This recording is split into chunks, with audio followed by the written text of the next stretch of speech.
ব্যস্ততা। একটা সময় ছিল মানুষ সময় খুঁজতো কাজের ফাঁকে।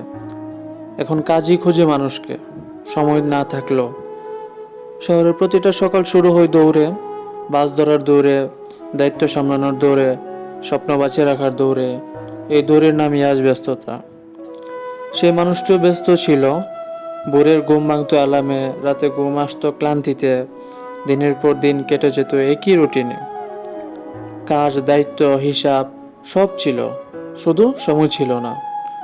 কারোর সাথে বসে কথা বলার সময় নেই, নিজের মনটা শুনবারও সময় নেই। আয়নার সামনে দাঁড়িয়ে মাঝে মাঝে নিজেকেই অপরিচিত লাগতো। একদিন হঠাৎ করে বিদ্যুৎ চলে গেল, ফোন বন্ধ, ইন্টারনেট নেই, চারিপাশে অদ্ভুত নীরবতা। ব্যস্ততার সব দরজা যেন হঠাৎ করে বন্ধ হয়ে গেল। জানালার পাশে দাঁড়িয়ে সে প্রথমবার খেয়াল করলো আকাশের রং, পাখির ডাক, দূরে কারো হাসি। এতদিন এগুলো ছিল, কিন্তু এখন দেখার সময় ছিল না। সেই নীরব মুহূর্তে একটা প্রশ্ন ভেসে এলো মনে, এই যে প্রতিদিন এত দূর, এত ব্যস্ততা, এর শেষে কি? শুধু দায়িত্ব শেষ হবে, নাকি জীবনটাও ফুরিয়ে যাবে এই অজান্তেই?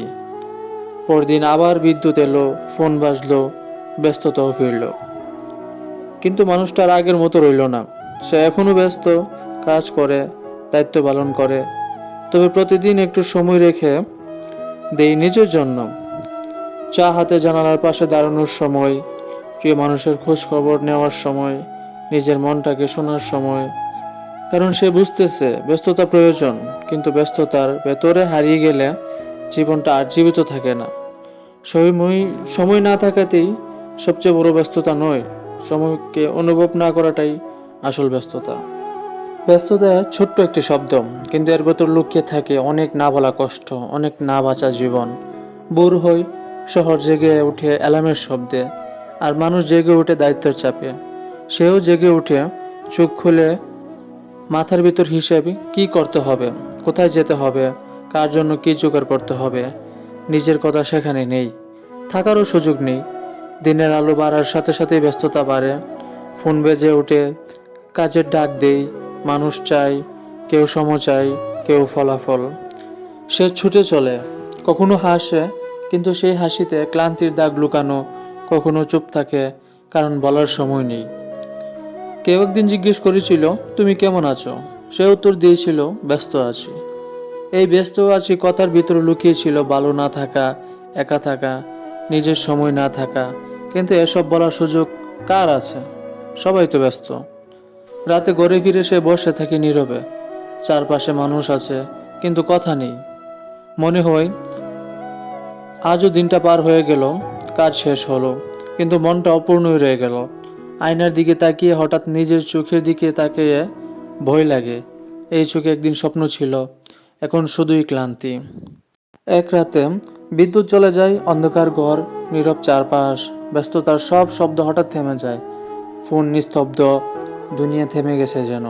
সেই অন্ধকারই সেই প্রথমবার নিজের বুকের ভিতরে শব্দটা শুনতে পাই। একটা দীর্ঘ শ্বাস, একটা চাপা কষ্ট, একটা প্রশ্ন, আমি কি শুধু ব্যস্ততা থাকার জন্যই বেঁচে আছি? সেই নীরবতায় তার মনে পড়ে যায় ফেলে আসা দিনগুলো। একসময় সে সময় পেত হাসবার, আকাশ দেখার, মানুষকে জড়িয়ে ধরার। তখন জীবন ছিল কম ব্যস্ত, কিন্তু বেশি জীবন্ত ছিল। পরদিন আবার আলো আসলো, শহর আবারও দৌড়াই, ব্যস্ততায় আবার দরজায় কড়া নাড়ে। সেই দরজায় খোলা ঠিকই, কিন্তু এবার একটু আলাদা করে। সে ব্যস্ত থাকে, কিন্তু নিজেকে ভুলে যায় না। প্রতিদিন একটু সময় রেখে দেয় নিজের জন্য, অনুভূতির জন্য, ভালোবাসার জন্য। কারণ সে বুঝেছে ব্যস্ততায় জীবন চালায়, কিন্তু অনুভূতি জীবন বাঁচায়। আর মানুষ যদি শুধু ব্যস্ততায় থাকে, একদিন সে বুঝবে সব কাজ শেষ হয়েছে, কিন্তু জীবনটা বাঁচা হয়নি। সবাইকে ধন্যবাদ বয়সটা শোনার জন্য। যদি ভুল ত্রুটি হয়ে থাকে সবাই ক্ষমার দৃষ্টিতে দেখবেন।